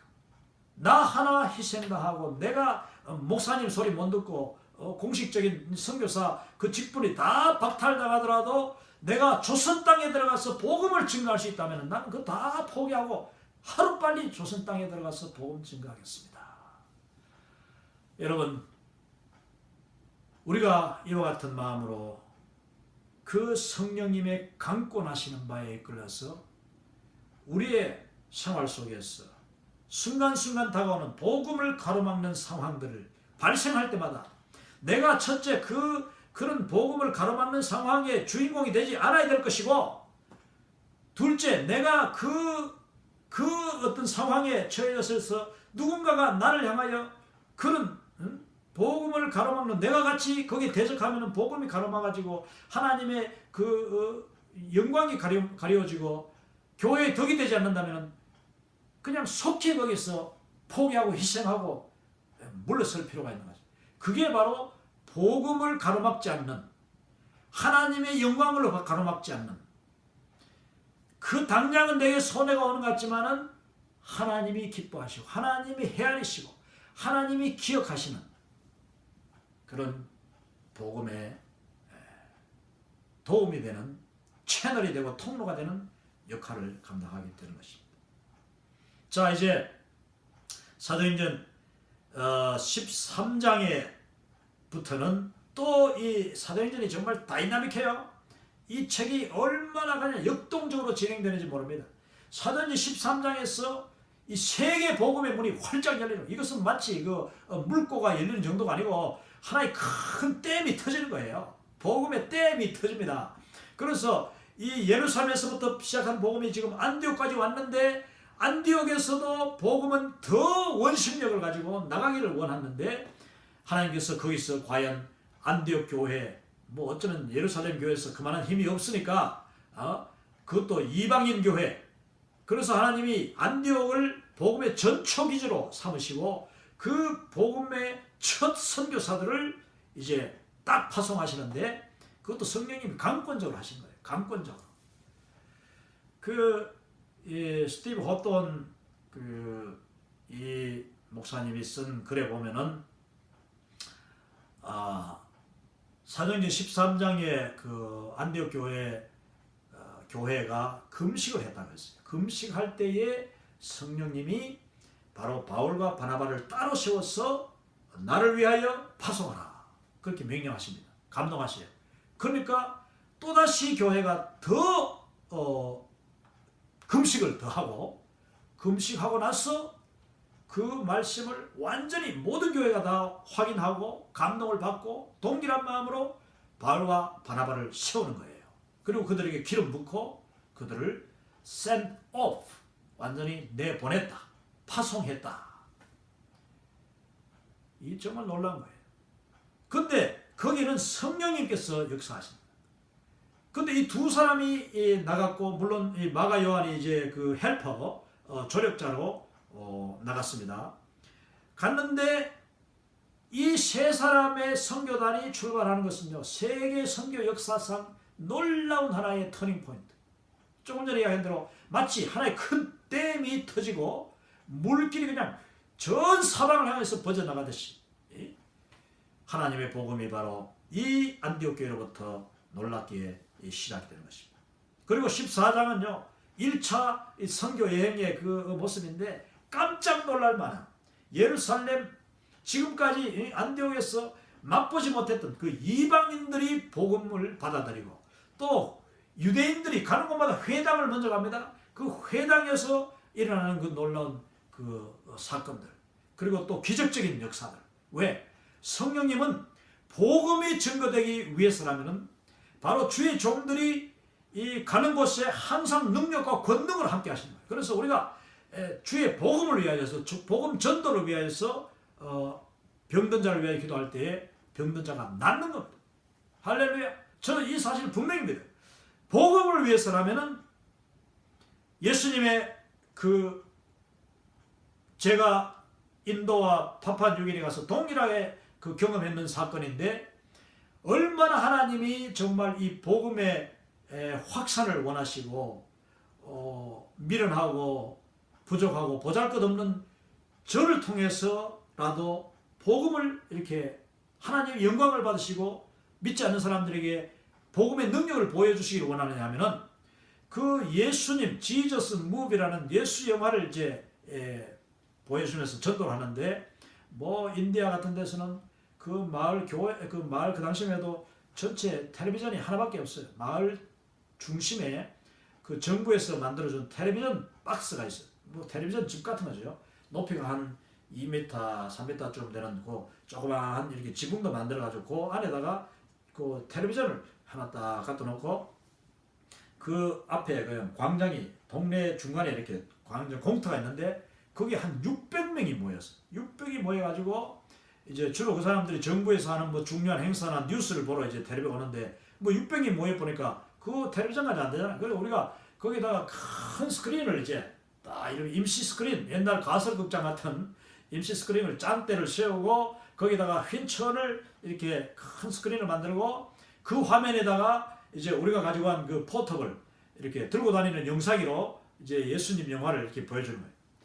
그러면은 그 수백 명의 마을 사람들이 남녀노소 할 것 없이 와서 그냥 쥐죽은 듯이 조용하게 이제 그 영화를 보는 거예요. 예수님의 영화를 보는 겁니다.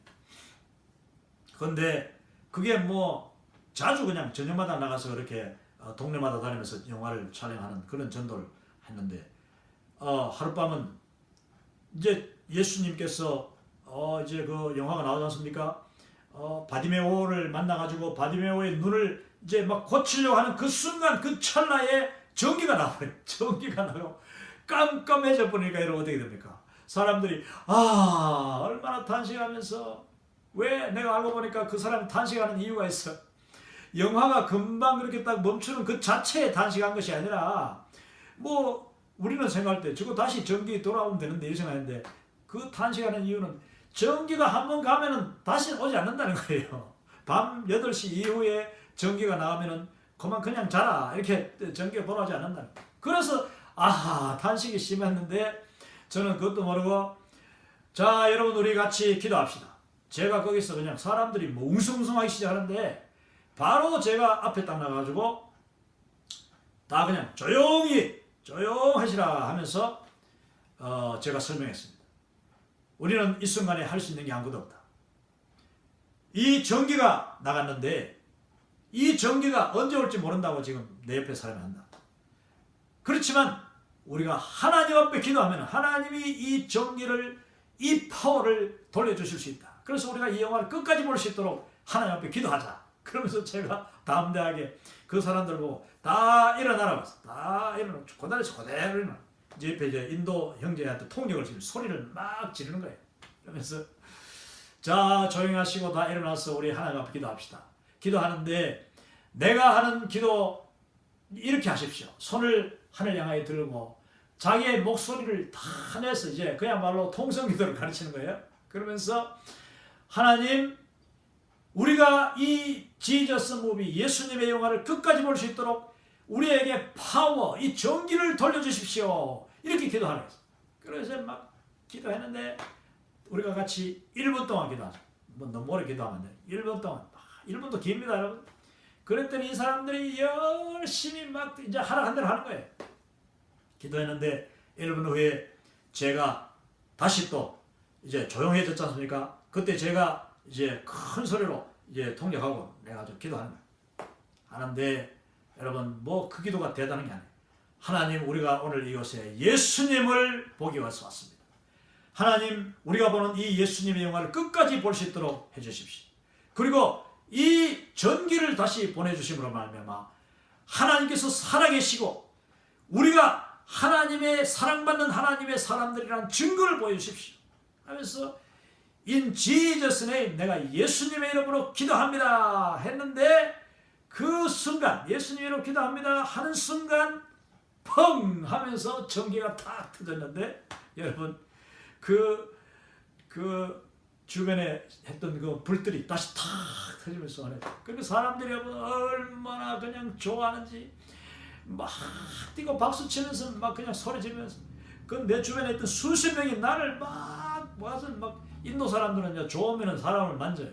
그래서 우리 딸들 그 우리 예쁜 선교사님들 젊은 선교사님들 길거리에 나가면 큰일 나 잘못하면 사람들이 만지기 시작하면 막 사람 동시에 수십 명이 몰려서 막 만지고 나중에 쥐뜯고 이래.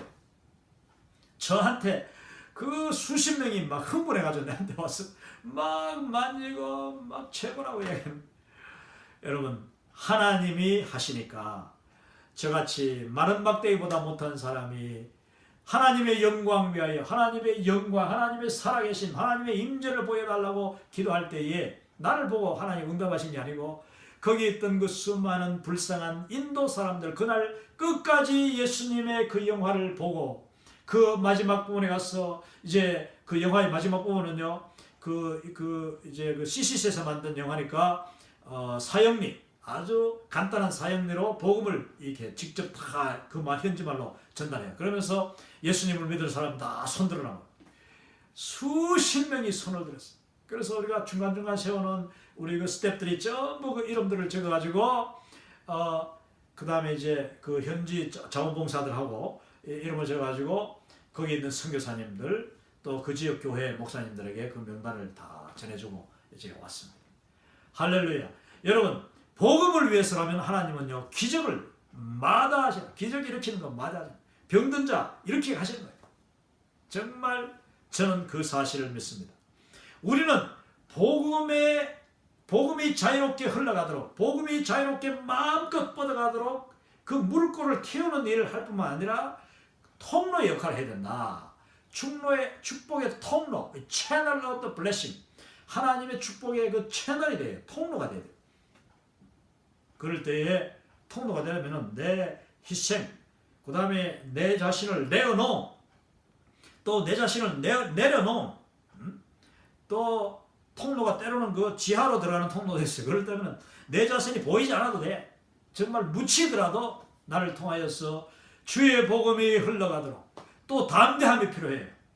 내가 내 믿음이 적을지라도 나는 부족하여도 바로 이 순간이 하나님 영광 위에서 기도할 순간이 하나님의 영광이 나타날 순간이라 생각할 때는 여러분 그런 확신을 때는 담대하게 기도하십시오.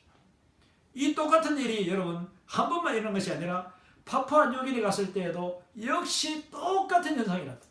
기도할 때에 또 전기가 팍 터지는데 그 당시 파푸아뉴기니에서는 그 지역 교회가 하나 있는데 파푸아뉴기니는 그 워낙 더운 데이기 때문에 1층에는 그냥 다 이렇게 나무 기둥을 막 수십 개를 박아가지고 한 2m, 3m는요 그 밑에 사람이 걸어가실 정도로 그냥 공간을 만들어놔요. 그 그늘이죠. 그리고 이제 2층부터 교회를 만들. 그래야지 이제 곤충도 못 올라오고 또 높아가지고 바람이 통하니까 예배당이 시원해요. 그 이제 예배당이 높다 보니까 이제 그 한쪽 벽을 예배당 벽을 화면으로 삼아가지고 이제 그 영사기를 돌리는 거예요. 밤에 돌리는데 그날 또 역시 그냥 전기가 갑자기 중간에 나갔는데 우리가 또다시 기다. 그때는 한 300명 정도 모였어요. 이 파푸아뉴기니 해안에 있는 그 마을인데 놀라운 일이 똑같이 일어났어요. 우리가 예수님의 이름으로 기도합니다. 아멘 하는 순간 전기가 펑 들어오는 거예요. 여러분 하나님보다 더 복음에 우리 경상도 말로 운짐단다 해요. 운짐단다. 이 말이 뭐냐면 마음이 막 달아올라. 마음이 급해. 하나님보다 더 마음 급하신 분이 없습니다. 그 하나님의 마음, 그 예수님의 그 마음을 우리가 알고 내가 그 동일한 마음, 동일한 열심이 되어지면은 하나님은 우리를 통해서 복음이 확산되도록 우리를 통해서 하나님의 영광이 드러나도록 역사하시는 줄 믿습니다. 이제 사도행전 14장도 바로 1차 선교의 그 놀라운 이제 사건들이 뭐 그 뒤에 물론 뭐 2차, 3차 여행을 통해서 더 놀라운 일들이 일어나죠. 그리고 사도행전 15장에서 이제 그 더 큰 하나의 터닝 포인트. 이제 이방인들을 과연 수많은 이방인들이 돌아오고 예수님을 믿기 시작하니까 그 이방인들을 어떻게 통제할 것이냐. 요 아주 지극히 인간적인 그런 그 기존 교인들, 기존 유대인 그리스도인들, 유대인인데 예수님을 믿은 사람들이 믿기는 하였으나 그 옛날 구습과 그 전통과 그 유대 문화에 젖어 있어서 자기들 스스로도 변화되지 못한 이 사람들이 이제 복음을 가로막기 시작합니다. 그래서 오늘 오가의 사실은 이 제목이 원래 이 사도행전 15장을 바탕으로 하는 거예요. 15장을 바탕. 그래서 유대인들이 이방인으로서 처음 믿은 사람들을 자꾸 막 너희들 할례도 받아야 돼, 이 전통도 지켜야 돼, 이것도 먹으면 안 돼, 이건 먹어야 돼, 이렇게 하는 그 온갖 복음이 아닌 비본질로 그들을 좀 믿는 사람들을 자꾸 통제하는 그 문제를 이제 해결한 것이 이 사도행전 15장 예루살렘 공회다 하는 것입니다. 자, 그러면은 이제 바로 시작하도록 하겠습니다. 자, 여기 보면은 그 바울의 1차, 2차 선교 여행을 지도로 이제 그려놓은 장면인데 뭐 자세하게 볼 수는 없고 여러분 중간에 이 큰 바다 지중해입니다. 그래서 이걸 대해라고 해요. 대해, 큰 바다. 그 당시에 이 지중해 주변 사람들은 특히 뭐 갈릴리 바다 그것도 바다라고 했던 사람들이니까 이 바깥에 나오면은 예루살렘 사람들, 그러니까 이스라엘 사람들의 관점에서 보면은 이 왼쪽이 지중해는 큰 바다예요. 여러분 세계 지도 전체를 놓고 보면 이건 조그마한 바다지요. 지중해는 조그맣니다. 그런데도 그 당시 사람들은 뭐 다른 대서양, 인도양, 뭐 태평양을 몰랐으니까 이게 대해야, 큰 바다, Great Sea라고 했습니다. 그 바다를 중심으로 이제 사도 바울의 선교 여행들이 쫙 배를 타고 많이 다니죠. 움직입니다. 움직이는데 저기 지금 몇 가지 1차, 2차 선교 여행 경로를 해놨고 자세히 보면은 예루살렘 또 그 안디옥 교회 특별히 출발 지점이 바로 여기가 이제 안디옥 교회가 여기쯤입니다. 예루살렘은 여기고 이 밑이고 안디옥은 그러니까 수리아 오늘날 시리아 이것도 이제 바닷가에 있는 그 당시 로마 제국의 네 번째 큰 도시라고 했습니다. 아주 큰 도시죠. 자 그러면은 여기서 안디옥 교회가 어떤 상황이었는가 우리가 이 사도행전 15장을 이해하기 위해서는 안디옥의 상황을 우리가 봐야 되는데 안디옥은 지금 세계 그 당시 로마 제국의 네 번째 도시 안티오쿠스라고 하는 그 아주 큰 그 당시에 그 황제 그 장군의 이름을 따서 이제 지은 그 도시인데 이 여기서 보니까 제가 아직 이거 영어를 지금 번역을 못했습니다만은 그러니까 huge cosmopolitan city라고 했습니다. cosmopolitan이 뭡니까? 아주 그냥 대형 메가도시예요. 메가도시인데 왜냐 인구가 그 당시에 50만 원이니까 인구 50만 명이면은 어마어마한 겁니다. 그 당시에 뭐 2층 3층 뭐 이런 건물이 있어가지고 50만도 아니고 아파트가 있어 50만도 아니고 그냥 흩어져 있는데 50만이면은 그 지역이 얼마나 넓은가 알 수 있는 거죠. 거기는 주로 어떤 사람들이 살았냐 인구 구조를 보면은 이제 수리아 사람들 또 그리스 헬라인들 또 로마 사람들도 왜냐 이게 로마의 큰 그 식민 도시니까요. 안디오커스라는 이름 자체가 로마 이름이에요. 로마 도시. 근데 그 50만 인구 중에서 유대인들이 얼마 정도 사느냐면 그 당시에 유대인들이 따로 모여 사는 그 지역을 게토라고 해요. 게토. 유대인 게토. 때로는 이제 인클레이브라 하는 말을 쓰는데 그 독립된 어떤 지역, 그 이렇게 구분된 지역을 이야기하죠. 그 유대인들이 항상 따로 모여 삽니다. 우리 한국 사람들도 뭐 주로 해외 가면은 그 코리아 타운 뭐 이렇게 형성돼가지고 따로따로 이렇게 많이 모여 사는데 이 유대인들은 정말 따로 살았어요. 자기들만 사는 거예요. 그래서 그 유대인 지역이 2만 5천 명의 유대인들이 사는 아주 큰 그런 유대인 커뮤니티 2만 5천 명 큰 도시입니다, 여러분. 근데 그 가운데서 복음이 여러분 맨 처음에 유대인들이 사는 그 동네에서 시작됐겠죠. 그러니까 유대인들 회당마다 가서 복음이 먼저 증거되고 그 다음에 그 주변에 헬라인들, 수레아인들, 로마인들이 막 예수님 믿어가지고 같이 모였는데 이걸 메시아닉 페이트라고 해요. 유대인들 전통적인 유대인들은 그냥 유대교잖아요. 근데 메시아닉 주라고 하면은 예수님을 믿는 메시아 대신 예수님을 그리스도로 영접하는 사람들 메시아닉 주, 메시아닉 크리스천이라고 하는데 그들이 이제 여기서 막 예수님의 그 복음을 막 확산시킨 거죠. 그런데 그 당시에 보면은 이 유대인들은 2만 5천 유대인들이 뭐 믿든지 안 믿든지 모두가 다 하나같이 유대인들의 전통을 그대로 따르고 있는 그러니까 이 예루살렘을 한마디로 뭐 그냥 이 안디옥에 그대로 옮겨놓은 거나 똑같아요. 그 지역이 아무리 이방인 지역이라도 이 사람들의 생활 방식은 그냥 서울 사람이 미국에 살아도 서울 그대로 사는 같이 뭐 지금은 그렇게 살지 않아요. 유대인들 그렇게 살았단 말이에요. 그래서 소위 돼지고기라든지 뭐 이런 발굽이 갈라지지 않는 말고기 뭐 이런 거 절대로 먹지 않는 거예요. 그리고 또 성경에서 먹지 말라 하는 건 무조건 안 먹는 거예요. 그래서 그걸 이제 코셔라고 하는데 오늘날 또 제가 이제 미군 채플린으로 미 육군 군목으로 제가 사역하면서 뭐 자주 만나고 또 제 주변에 항상 있는 사람들이 유대인 랍비들이에요. 레바이라고 하죠. 레바이. 유대인 랍비들이 우리 미국 육군 채플린, 미 육군 군목 속에 많이 들어와 있습니다. 그분들은 물론 목사님은 아니지만 채플린이라는 이름으로 다 같이 부르죠. 근데 유대인 채플린들은 유대인들만 일단은 케어하고 보살핍니다. 유대인 군인들이죠. 근데 이 유대인 채플린들이 저와 같이 이렇게 뭐 작전을 나가든지 훈련을 가든지 뭐 교육을 가면은 이분들은 항상 도시락을 싸와요. 어디 밖에 가서 사 먹는 일 없습니다. 물론 이제 이 도시 우리가 사는 이런 도시 뭐 큰 도시들은 대부분 미국은 이 코셔 레스토랑이라고 해서 유대인들만 모이는 그러니까 유대인들이 먹을 수 있는 음식을 파는 식당이 코셔 식당이라 해요. 한국에도 보면은 저희 무슬림들, 이슬람들이 먹는 식당을 힐랄이에요. 힐랄 푸드. 그러니까 이 힐랄 푸드를 갖다가 이제 이 사람들이 먹는가 하면은, 무슬림들이 먹는가 하면은, 유대인들은 코셔 푸드라고 해서 그게 좀 달라요.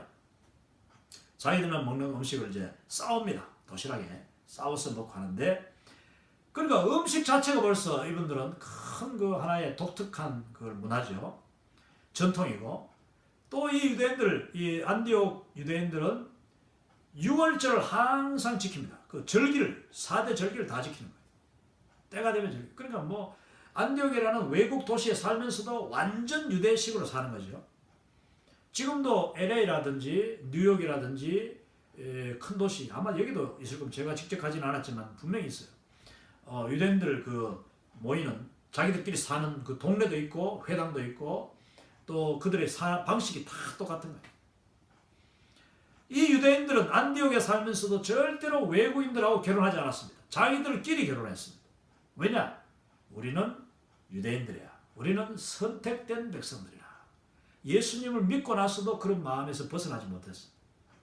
또 그들은, 모든 남자들은 반드시 할례를 다 행했습니다. 할례를 받아요.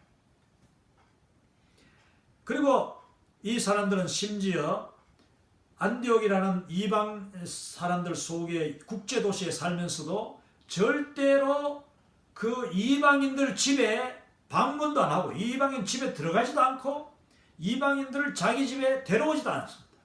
이거 아주 독특한 거죠. 그러니까 유대인들이 얼마나 참 독립된, 그리고 또 얼마나 이 배타적인 삶을 살고 있었는가. 그 상황에서 이 안디옥 교인들이 예수님을 믿었으니까 그들이 어떤 일들이 일어났겠는가. 이제 유대인들이 교회 갔는데, 교회는요, 놀랍게도 안디옥 교회는 유대인들만 오는 게 아니라 뭐 교회가 따로 많이 있지 않다 보니까 이제 그 주변에 있는 믿지 않는 이방인들도 이제 예수님을 믿는 순간 교회로 다 오는 거예요. 그러다 보니까 유대인들 눈에 이 이방인들이 거슬려. 왜냐? 야, 너희들 먹는 그 음식이 너무 부정스러운 음식 먹는다. 또 너희들의 뭐 이야기 들어보니까 너희들 할례라는 걸 아예 모르던데, 할례 안 받는 것도 그거 큰일이야. 자기들이 지키는 그 유대 율법을 다 지켜야지 너도 구원받아. 이런 이야기가 자연스럽게 나와버린 거예요. 그래서 이제 사도 바울과 바나바는 이들에게 그게 아니다. 복음으로 거듭나면은 모든 것이 다 율법이 완성되는 것인데, 그 복음으로 거듭난 이방인들한테 유대인들의 전통을 강요하고 너 이렇게 해야지 예수 믿어, 이렇게 해서는 안 된다. 이제 이 문제가 바로 예루살렘 공회 사도행전 12장에 나오는 문제가 되는 것입니다. 근데 거기서 사도행전 12장에서 결론이 어떻게 납니까? 이제 토론이 막 일어났어요. 사실은 그 공회 일어나기 전에 벌써 안디옥 교회에서 막 그런 논쟁이 일어난 거죠. 이제 믿은 유대인들하고 유대인 그리스도인들하고 이방인들 이 사이에서 막 그 갈등이 일어난 거예요. 서로 뭐 무시하고 막 이제 너 예수 믿었지만은 나하고 같이 뭐 어울리지도 않으려고, 유대인들 전통이 그러니까 그걸 갖다가 사도 바울과 이 바나바가 막 가르치고 고치려고 했지만은 안 되고, 또 그 가르치려고 하는 사도들조차도 유대인 그리스도인들이 막 그 이야기하는 거예요. 야, 너희들은 유대인이면서 어떻게 그런 말을 할 수 있느냐. 논쟁이 일어나니까 사도 바울과 바나바가 예루살렘으로 이제 이걸 가져와서 예루살렘 모든 사도들이 모이는, 그리고 그 당시 지도자들이 다 함께 모이는 그 최초의 기독교 공의회, 그 총회죠. 국제 총회, 이것을 이제 열게 된 것입니다. 거기서 있었던 결론은 우리가 잘 아는 바와 같이 정말 감사하게도 성령님께서 역사하여서 멋진 결론을 내립니다. 복음을 가로막고 있는 그 물꼬가 다 틔워지는 놀라운 그 지혜로운 결론이 내리는데, 여기 보니까 이제 한참 토론이 막 서로 내가 옳다 네가 옳다, 뭐 이방인들을 위한 사도 바울과 바나바의 그런 이야기들, 또 베드로도 자기가 경험한 그 고넬료의 그 사건들, 그러면서 이방인들에게도 복음이 전해지더라. 그런데 또 유대인들, 예수님을 믿는 유대인들이 뭐라고 하냐면은, 야 그래도 그렇지 우리 전통이 있는데 또 구약은 그럼 어디 가느냐? 구약에 있는 그 전통을 지켜야지 같이 구원받을 수 있다. 그때에 하나님이 그 당시에 그 총회의 총회장이라 할까, 이 예루살렘 공회의 가장 사실은 지도장 중에 한 사람이 야고보인데, 이 야고보가 사도행전 15장 19절에 보면 이렇게 이야기합니다. 그러므로 내 의견에는 이방인 중에서 하나님께로 돌아오는 자들을 괴롭게 하지 말고, 이방인 중에서 예수님을 믿었는데 그들을 또 다른 그 율법의 굴레를 가지고 덮어 씌워서 괴롭게 하지 말아라. 그러나 이방인도 또 예수님을 믿고 그들의 삶의 변화를 필요한 부분은 필요해야 한 거니까, 정말 우리가 그리스도인으로서 생활 속에 꼭 바꿔야 되는 그런 폐단, 폐습, 문화 중에서도 사실 문화라는 말 중에 그 폐단과 폐습이 있어요. 도저히 이거는 인간 그 윤리상 그거는 너무나도 혐오감이 있고 또 다른 사람에게 피해 줄 수 있고 하는 것은 요런 부분들은 이방인들도 고치도록 하여라 하면서 정한 것이 뭐냐면은 20절에 다만 우상의 더러운 것과 우상을 섬기지 마라. 그리고 우상에게 절하고 우상을 교회 안에 데려오거나 그 우상과 우리 원래 기독교를 섞지 말라는 거예요. 이게 이제 혼합 종교인데 절대로 그게 안 된다.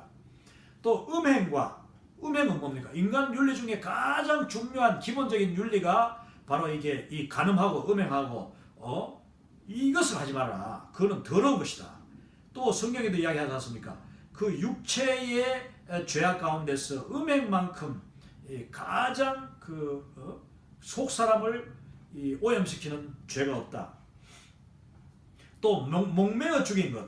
이 목매어 죽인다는 것이 이제 그 당시에 제사 방법 중에 하나인데, 짐승을 죽이되 목을 매어서 죽여요. 한국에서 그 옛날에 개고기 잡아먹는 사람들을 개를 목매고 또 염소도 목매어서 이제 잡고, 사실은 그게 굉장히 고통스럽게 하는 거죠. 빨리 죽여야 되는데 목매어 죽이는 것은 참 오늘날은 이제 거의 참 없어졌습니다만은, 아무튼 이런 그 목매어 죽인 그런 고기도 먹지 마라. 또 피를 먹지 마라. 이방인들 중에서 우리 한국 사람들도 이방이니까 옛날에 많은 그 피를 그냥 막 생피를 마시기도 하고 짐승을 잡으면 그죠? 소피, 노루피, 이렇게 피를 많이 먹었는데, 그 피를 왜냐하면은 이 성경에서 율법에서 보면은 피는 바로 생명이다 해서 피를 다 쏟아내고 짐승을 잡더라도 제사를 지을 때도 항상 그렇게 했는데, 이것을 하지 마라. 그것은 뭐냐면은 제가 이 부분을 보면은 사실 이 자체도 율법이에요. 이 자체도 요 몇 가지도 율법인데, 왜 야고보와 그 당시 사도들이 이방인들에게 완전 자유함을 주면서 요 몇 가지만큼 지키라고 했느냐? 그것은 제가 볼 때 이 예루살렘 공회는요, 이방인들만 위한 그런 그 모임이 아니었어요. 이 공회에는 유대인 기독교인, 유대인이면서 그 전통을 아직까지 쉽게 버리지 못하는 그 유대인 기독교인들을 위한 이 결정이기도 했다. 저는 그렇게 분명히 생각합니다. 왜냐? 여기 나오는 이 더러운 우상, 그 다음에 목매어 죽인 것, 또 피, 요 중에 음행과 우상, 요 부분은 누구나 무조건 십계명이 나오는 거니까 안 해야 되는 건 맞지만은, 그러나 목매어 죽인 것, 피 멀리하라, 이것은 사실 나중에 아무 의미가 없어지는 것입니다. 그러나 그 당시에 이것까지 다 풀어버리면은 유대인들이 정말 충격받는 거예요. 유대인들이 너무 힘들어하는 거야. 예수님을 믿고 이렇게 설명해도 유대인들이 쉽게, 그 전통이 금방 바뀌는 게 아닙니까? 그 유대인들의 충격, 문화 충격을 완화시키기 위해서 그 예루살렘 공회가 참 지혜롭게 이 부분들은 우리가 서로 양보하자 하면서 했던 것이다. 여러분, 오늘날은 제가 분명히 말씀드릴 수 있습니다. 오늘날 목매 죽인 거, 피, 사실 이것이 구원하고 문제가 없습니다. 예, 그러나 음행과 우상숭배는 오늘부터 무조건 적용되는 것이고. 자, 여러분, 그리고 난 뒤에 이제 이 결정문을 가지고 바나바하고 교회에서 이 예루살렘 교회가 공회가 바나바와 바사바라 하는 유다를 또 그리고 실라라는 이 세 명, 아니 또 바울도 있네. 바울, 바나바, 그 다음에 유다, 실라, 요 네 명을 이제 공회를 결정한 대표로 이제 그 결정문을 가지고 편지를 가지고 안디옥으로 파송을 받습니다. 그 파송에 가서 그분들이 이제 안디옥 교회 성도들을 다 모아놓고 예루살렘에서 이제 교회 지도자들이 공회를 열어서 이렇게 결정했습니다 하면서 알려줬더니 이 15장 마지막 보면은 이 안디옥 교회 그리고 안디옥의 모든 그리스도인들이 그 예루살렘 공회 결정문을 듣고 너무나도 기뻐하고 즐거워하고 감사하면서 복음을 더 열심히 증거하니 이 예루살렘 공회에서의 그 결정을 통하여서 복음이 더 편만하게, 제가 얘기했죠, 마치 그 댐에 뚝이 무너지듯이 복음이 활짝 열리면서 나아가기 시작했다. 자, 오늘 이 두 번째 강의를 여기서 지금 마치려고 하는데 오가는 이 내용이 제법 많습니다. 그래서 마치려고 하는데 이 내용을 우리가 보면서 과연 우리가 우리 개인적으로 그리고 또 교회가 결정할 때에 과연 정말 그 복음을 위한 결정이냐, 복음의 자유롭게 함을 위한 결정이냐, 그리고 또 이 결정을 통하여서 영향을 받게 될 사람들, 교회 밖의 사람들, 또 심지어는 여기 분명히 하겠죠, 유대인 그리스도인들도 고려해줬어요. 그래서 유대인 그리스도인들도 금방 충격이 너무 심하니까 이런 부분들은 서로 양보해가지고 하자. 여기 지금 할례 같은 경우는 아예 안 나와. 할례는 하지 않아도 된다 그죠? 할례 아무 문제 없습니다. 그리고 또 먹는 거에서도 여러분 뭐 다른 그 이방인들이 이야기했던 뭐 그런 아니 유대인들이 반드시 먹으면 안 된다 하는 그 내용들 하나하나 이제 이야기하잖아요. 그거 다 먹어도 되는 거예요. 지금 다 먹어도 되는데 단지 목매 죽인 것하고 또 피를 먹지 마라. 그 외에는 사실은 완전히 다 열었다고 볼 수가 있는 것입니다. 여러분, 우리가 본질적인 문제와 비본질적인 문제를 우리가 이제 여기서 언급해야 되는데, 본질적인 문제가 아니면은 우리는 양보할 수 있어야 됩니다. 본질적인 문제. 그게 뭐냐? 복음이죠. 예수 그리스도는 주시오, 하나님이시오, 구원자이시다. 나로 말미암지 않고, 예수님으로 말미암지 않고는 아무도 아버지로 갈 수 없고 구원받을 수 없다는 이 분명한 이 본질, 그리고 성삼위일체 하나님에 대한 믿음, 이 천국에 대한 믿음, 성경에서 말씀한 그 아주 기본적인 믿음을 우리는 완전히 지켜야 돼요. 목에 칼이 들어도 지켜야 되는 거죠. 이게 본질이에요. 그런가 하면 비본질적인 문제가 있어요. 비본질, 무엇을 먹을까? 무엇을 입을까? 예배를 어떻게 드릴까? 뭐 악기를 사용할까 말까? 이거 뭐 찬송가만 쓸 것이냐? 복음서도 쓸 것이냐? 너무나도 이거는 어리석은 허탄한 그런 비본질적인 문제를 가지고 서로 싸우고, 그거 가지고 교회에 들어온 사람 마음 상하게 하고 못 들어오게 하고 담배 피울 거냐 말할 거냐. 물론 예수님을 믿고 또 성령이 임하면은요, 담배가 하루아침에 끊겨집니다. 술이 다, 알코올이 다 그냥 사라지고 이 마약도 사라지고 하는 것이지, 야 너 마약 끊고 술 끊고 교회에 들어오면 안 되는 거예요. 그거는 있을 수 없는 일이에요. 여러분, 우리가 본질이냐 비본질이냐, 본질적인 부분은 목숨을 걸고서라도 지켜야 되지만 비본질적인 부분, 그것이 나와 너무나도 익숙하고 내 고정관념에 그게 막 옳은 것 같더라도 자세히 성경에 비추어서 이게 본질이 아니다, 본질과는 상관없는 거구나, 내가 양보해도 되겠구나 하면은 양보하는 거예요. 심지어는 스클랜턴 그 설교사님처럼 나의 직분이라도 내놓고 내 자리도 내주고, 그래서 복음이 진보될 수 있고 그 사람이 세움받고 격려받을 수 있다면 정말 참 그렇게 바나바처럼 자기 자신을 양보할 수 있는, 이게 바로 복음을 자유롭게 함의 아름다운 모범들이다. 자, 이제 남아있는 그 오갈 한 2번 더 해야 될 것 같은데 그 시간들 통하여서 더 구체적이고 실질적인 그 복음을 자유롭게 함에 대해서 고민하고 또 제시하고 또 신뢰들을 드는 그런 기회들을 갖도록 하겠습니다. 오늘은 이 시간에 여기까지 하도록 하겠습니다. 할렐루야, 감사합니다. 승리하십시오.